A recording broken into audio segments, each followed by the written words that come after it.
What if we tell you that Black Pharaohs ruled an ancient, powerful empire that was equally developed and modern like ancient Egypt? Until now, we have been only told about the pharaohs of ancient Egypt and the ancient Egyptians, their tools, capabilities, and superiorities. However, Black Pharaohs have always been hidden deliberately. Most people don't know that a vast, powerful empire called the Kingdom of KUSH existed along with ancient Egypt. They were so superior that the Kingdom of KUSH even invaded and conquered Egypt, thus creating a united kingdom. Beyond military capabilities, they had economic, architectural, cultural, diplomatic, and political prowess most people don't know about. So, how was the Kingdom of KUSH, and who were the Black Pharaohs? Welcome to a new episode of Black Afric Diary, a channel where we talk about Black African history, culture, arts, and civilization. It's a place where you will see the real picture of Black Africa, its stories, and the events defining it. In this episode, we will tell you about the lost Kingdom of KUSH and its might. Let's get started.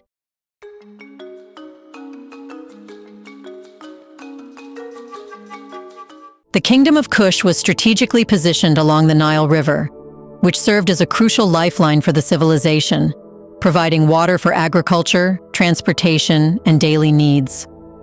Stretching from the First Cataract near modern-day Aswan in Egypt to the Sixth Cataract close to Khartoum in Sudan, KUSH's territory included the region known as Nubia. This area, divided into Lower Nubia in the north and Upper Nubia in the south, was a land of stark contrasts, arid deserts interspersed with fertile stretches along the Nile. These environmental factors played a key role in shaping the Kushite civilization, presenting both challenges and opportunities for growth and development. KUSH's geographical location was not only advantageous, but also strategically vital. Positioned as a crossroads between sub-Saharan Africa and Egypt, KUSH controlled essential trade routes that facilitated the exchange of goods, ideas, and cultural practices between these regions. By dominating the Nile and its resources, such as gold, ivory, ebony, and incense, KUSH became a central player in the broader trade networks that extended to the Mediterranean, the Arabian Peninsula, and beyond. The kingdom's effective management of these resources contributed significantly to its wealth and influence in the ancient world. Before the Kingdom of KUSH rose to prominence, the region of Nubia was home to various prehistoric cultures known for their advanced stone tools and ability to thrive in the harsh desert environment. Among the most notable early Nubian cultures were the A group, which existed between 3800 and 2900 BCE, and C group, which existed between 2300 to 1500 BCE. These groups left behind distinctive pottery, burial practices, and social structures, laying the foundation for more complex societies to emerge in the region. The Kingdom of KUSH began to take form with the rise of the Kerma culture around 2500 BCE, marking the beginning of a prosperous era in Nubian history. Kerma, located near the Third Cataract of the Nile, emerged as Nubia's first major urban center. This city developed into a thriving hub, characterized by impressive mud brick structures known as defufas, which served as temples and palaces. The presence of residential areas, cemeteries, and monumental architecture in Kerma indicates a well-organized and complex society that had established itself as a powerful entity in the region. Kerma's strategic location made it a key center for trade between sub-Saharan Africa and Egypt. The city became a bustling marketplace where valuable commodities like gold, ivory, and exotic animals were traded, goods highly prized in Egypt and throughout the Mediterranean world. This trade not only fueled Kerma's economic prosperity, but also positioned it as a formidable rival to Egypt. As Kerma's power and influence grew, so did its rivalry with Egypt, leading to periods of both conflict and cooperation. During the Middle Kingdom, between 2040 and 1640 BCE, Egypt sought to assert control over Nubia, launching military campaigns and building fortresses along the Nile. However, Kerma's fortification allowed it to maintain its independence, and at times, the city even conducted its own military expeditions into Egyptian territory. Kerma's economy was deeply rooted in agriculture, with the fertile floodplains of the Nile providing the necessary resources for cultivating crops like wheat, barley, and millet. The annual flooding of the Nile ensured that the land remained productive, supporting a stable food supply for the population. In addition to agriculture, animal husbandry, particularly cattle herding, played a crucial role in the economy. Cattle were a significant source of wealth and status, with large herds often maintained by the elite. Culturally, Kerma was a society that placed a high value on religious and architectural achievements. The construction of large dafufas, which likely served both religious and administrative purposes, is one of the most distinctive features of the Kerma culture. These structures showed the advanced architectural capabilities of the Kerma people and their dedication to religious practices. The Kerma culture is also known for its elaborate burial practices, where the elite were interred in large tumuli, accompanied by grave goods such as pottery, jewelry, and weapons. These burials reflect the social hierarchy and the importance placed on the afterlife in Kerma society. Politically, Kerma was governed by a centralized authority, with a king or ruling elite overseeing the administration, trade, and military affairs.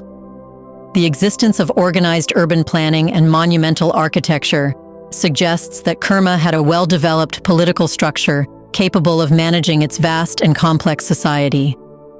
The rulers of Kerma were skilled in both diplomacy and warfare, establishing trade relations with neighboring regions like Egypt, while also defending their territory from external threats. However, the rivalry between Kerma and Egypt existed, and it was to change the kingdom of KUSH forever. It was marked by a series of military conflicts, particularly during the Middle Kingdom and the Second Intermediate Period. Kerma's strategic location and control over key trade routes made it a valuable and contested region. Despite these conflicts, there were also periods of cooperation and mutual influence between the two civilizations. Trade, intermarriage, and cultural exchanges contributed to a complex and dynamic relationship, showing the interconnectedness of these ancient societies. Then began the Napatan period and the Kushite conquest of Egypt. After centuries under the dominance of Egypt during the New Kingdom between 1550 and 1070 BCE, the decline of Egyptian power around the 11th century BCE created a window of opportunity for KUSH to reassert itself as an independent and formidable kingdom.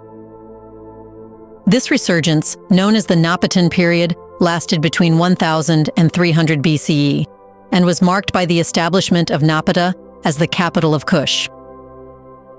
Located near the fourth cataract of the Nile, Napata was strategically chosen for its defensible position and access to abundant resources. The city's proximity to the sacred mountain of Jebel Barkal, believed to be the dwelling place of the god Amun, further cemented its importance as both a religious and political center. As Egypt's power waned, the Kushite rulers seized the chance to consolidate their influence in Nubia and expand their reach into Egypt.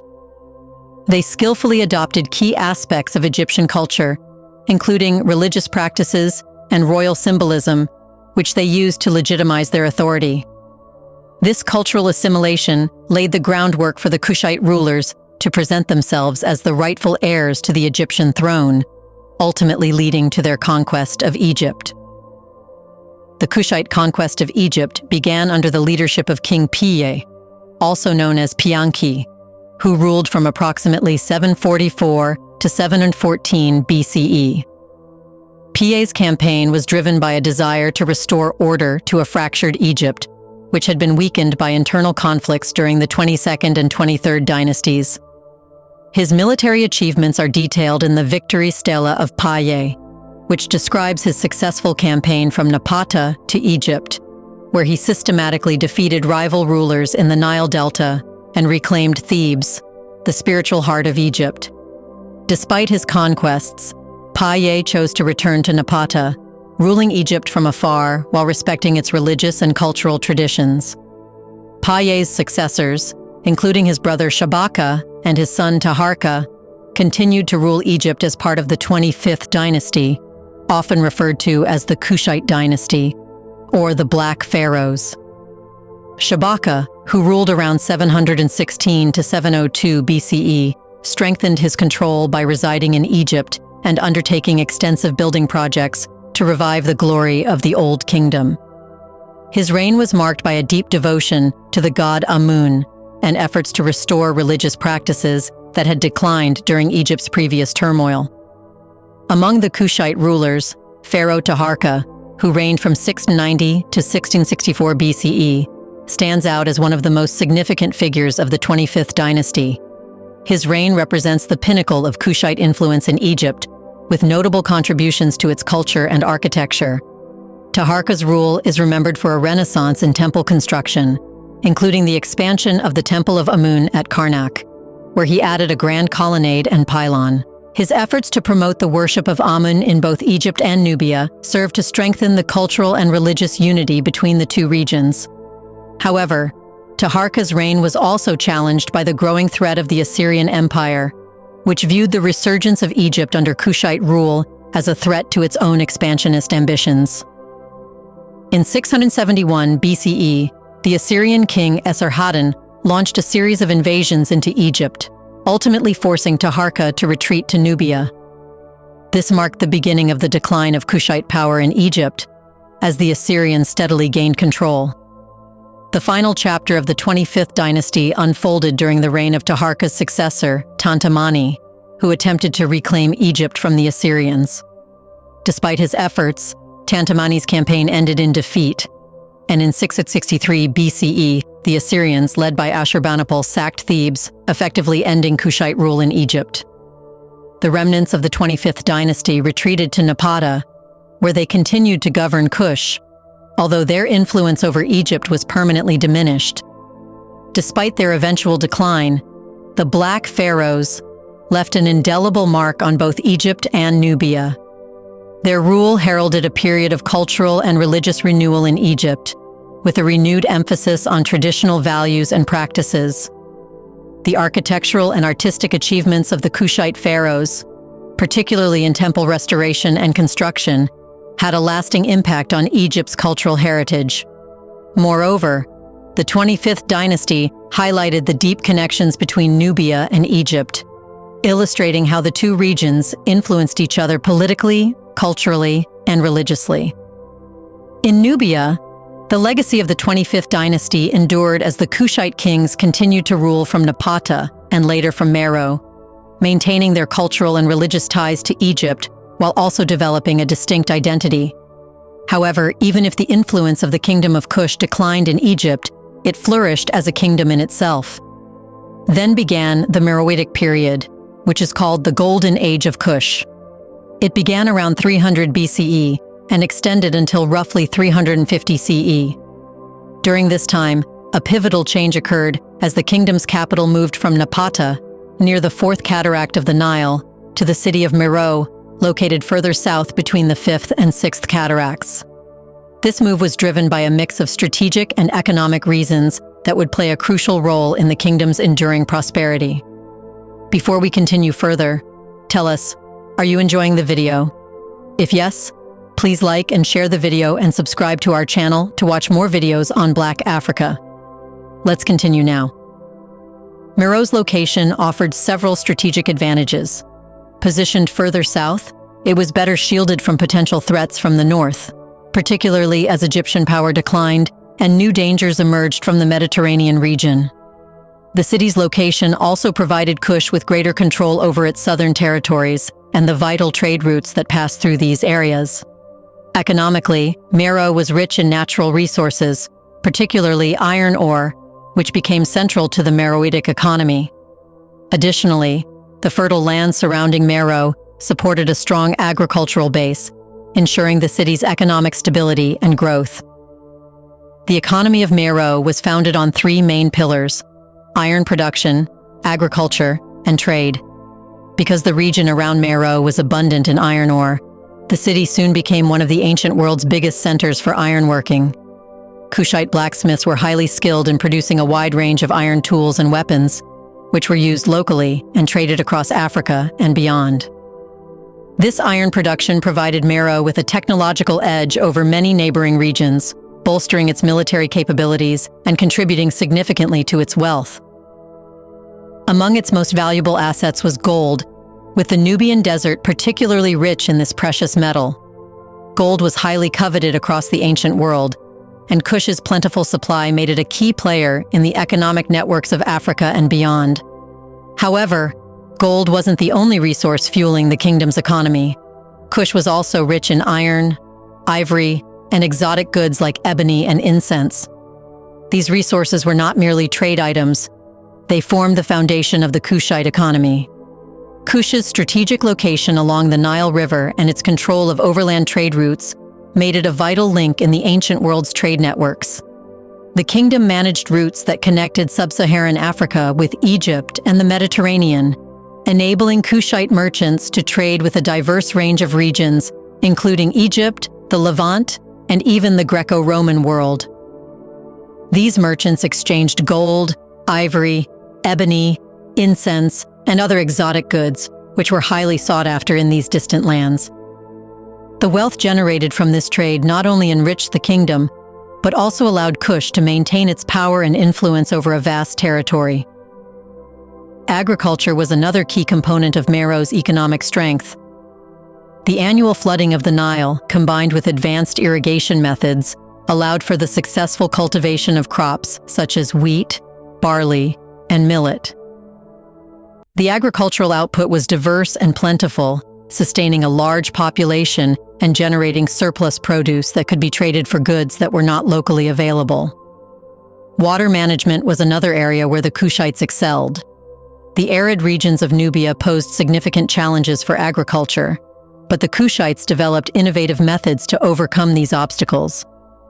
They implemented advanced irrigation systems to divert water from the Nile to their fields, ensuring a stable and reliable food supply. These irrigation techniques allowed the Kushites to cultivate crops in areas that would have otherwise been too dry for farming. Effective water management was crucial to the kingdom's survival and prosperity, supporting both its population and economy. Meroe's strategic location along the Nile and its connections to overland trade routes made it a central hub in a vast trade network. This network extended across the Mediterranean, the Arabian Peninsula, and sub-Saharan Africa. The kingdom exported valuable resources like gold, ivory, ebony, and iron, while importing luxury items, spices, and textiles from distant lands. The wealth generated from this extensive trade helped Meroe maintain its influence over a wide geographical area. The Meroitic period was marked by the development of a distinctive and vibrant culture that set it apart from earlier Kushite and Egyptian traditions. A key element of this cultural evolution was the creation of the Meroitic script around the 2nd century BCE. This script, used for monumental inscriptions and everyday writing, is one of Africa's earliest indigenous writing systems. Although the Meroitic language, written in both hieroglyphic and cursive forms, remains only partially deciphered, it provides valuable insights into the administration, religion, and daily life of the Meroitic people. Religious practices in Meroe reflected a blend of Egyptian traditions and indigenous African beliefs. While the worship of Egyptian deities like Amun and Isis continued, the Meroitic people also honored their own gods, such as Apetamak, a lion-headed warrior deity unique to KUSH. Religious ceremonies were often conducted in grand temples built in the Meroitic architectural style, which combined Egyptian influences with local innovations. Meroitic art and architecture further highlighted the kingdom's unique cultural identity. The artisans of Meroe created complex pottery, jewelry, and sculptures that demonstrated their artistic skill and aesthetic sensibilities. These works often depicted human figures and divine beings, underscoring the central role of religion and royalty in Meroitic society. One of the most remarkable architectural achievements of the Meroitic period was the construction of pyramids, particularly in the royal cemeteries at Meroe. Unlike the large, broad-based pyramids of Egypt, the Kushite pyramids at Meroe were smaller, steeper, and had a more pointed top. These pyramids served as burial sites for the kingdom's royalty and elite, and their design reflected a fusion of Egyptian and indigenous architectural styles. Adjacent to these pyramids were small chapels where offerings were made to the deceased. The walls of these chapels were adorned with elaborate reliefs depicting scenes of the afterlife, religious rituals, and the achievements of the deceased, reminiscent of the tomb art found in Egypt.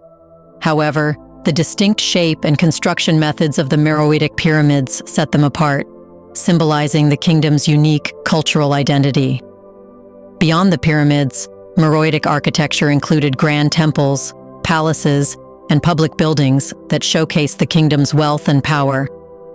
The city of Meroe itself was characterized by wide streets, monumental gates, and large public spaces, reflecting a well-planned and sophisticated urban environment. The temples, dedicated to gods like Amun and Apetamak, were constructed with a blend of Egyptian and local architectural elements, featuring columns, pylons, and detailed carvings. Beyond their relationship with Egypt, the Kingdom of Kush maintained connections with other African civilizations and engaged in trade with distant regions, including the Greco-Roman world. Positioned strategically along the Nile River and near the Red Sea, Kush became a crucial hub within trade networks that connected sub-Saharan Africa with the Mediterranean and Arabian regions. Through these routes, Kush exported valuable commodities like gold, ivory, ebony, and incense, while importing luxury goods such as fine textiles, glassware, and wines. Kush also interacted significantly with neighboring African civilizations, including the Kingdom of Aksum in present-day Ethiopia and Eritrea. These interactions were not always peaceful, as later conflicts between Kush and Aksum contributed to the decline of the Meroitic period. Nevertheless, Kush's ability to engage with and influence surrounding regions highlights its significance as a powerful and interconnected kingdom in the ancient world.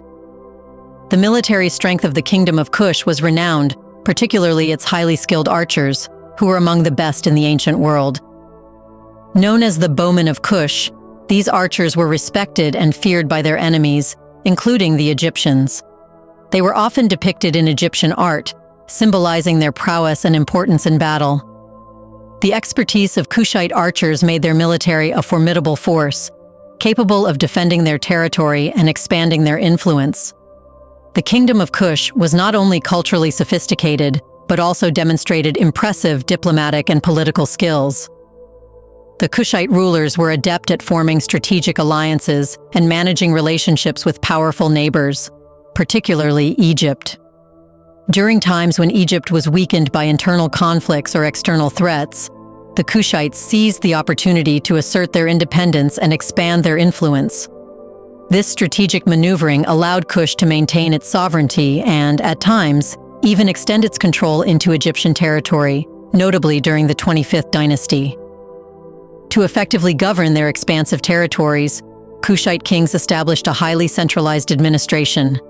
This system was crucial for maintaining control over a diverse population spread across vast regions.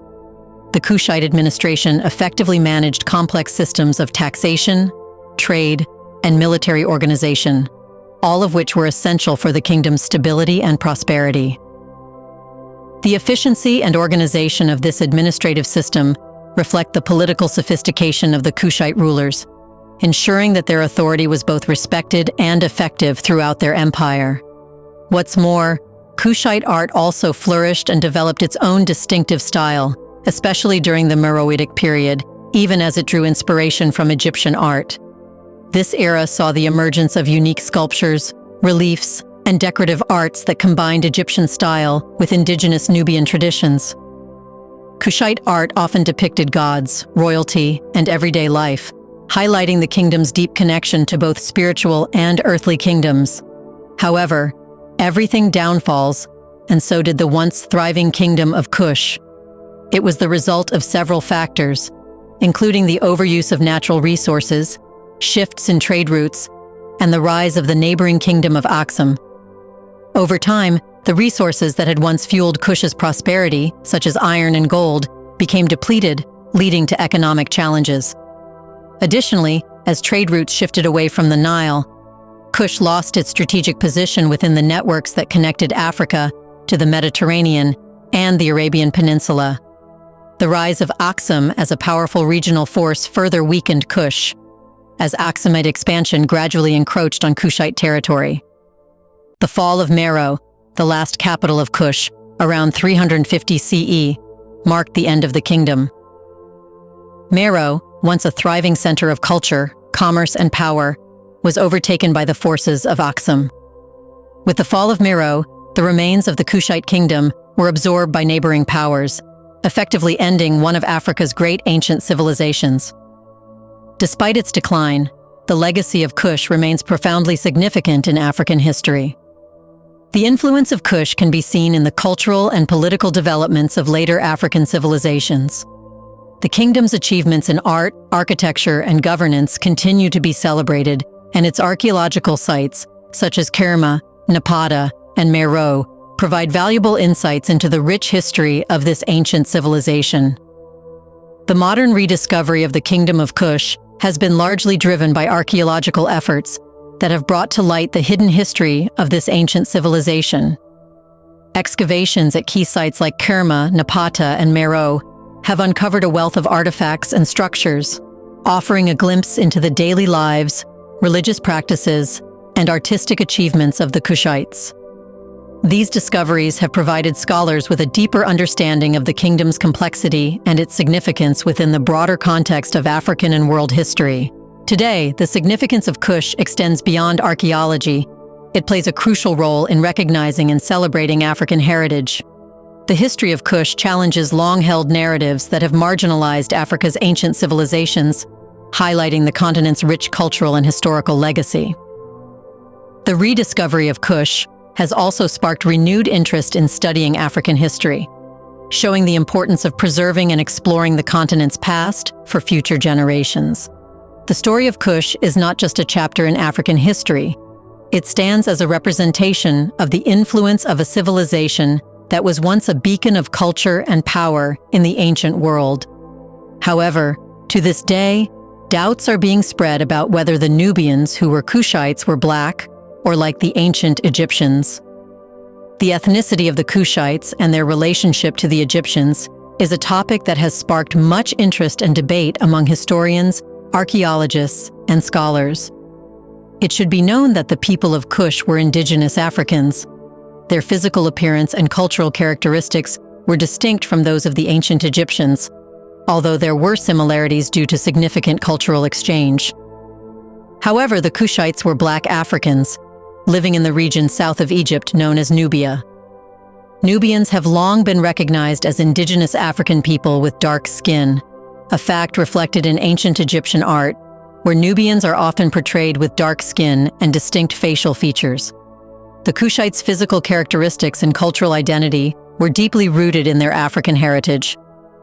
While the Kushites did adopt many elements of Egyptian culture, such as religion, art, and architecture, they maintained a unique identity that was strongly connected to their African roots. They spoke their own languages, practiced distinct religious traditions, and developed their own forms of art and writing, particularly during the Meroitic period. Therefore, the people of the Kingdom of KUSH were indigenous black Africans who were different from ancient Egyptians. This has to be acknowledged because until now, people have always believed that ancient Egyptians were the most modern of their time. They don't know that black Africans of the Kingdom of KUSH had overpowered ancient Egypt and conquered it. Did you know about the Kingdom of KUSH and its technologies that allowed it to conquer ancient Egypt? Do you think that the story of the Nubians is not deliberately told because they were black and proved black Africans were dominant in even ancient times? In the comment section right below, share your thoughts about the Kingdom of KUSH, Black Pharaohs, and Nubians. Do you want to watch more videos like this one? If yes, subscribe to our channel and press the bell icon next to it. We bring videos on Black Africa, its history, rich arts and culture, and things the world should know about. Thanks for watching, and until the next video, stay tuned.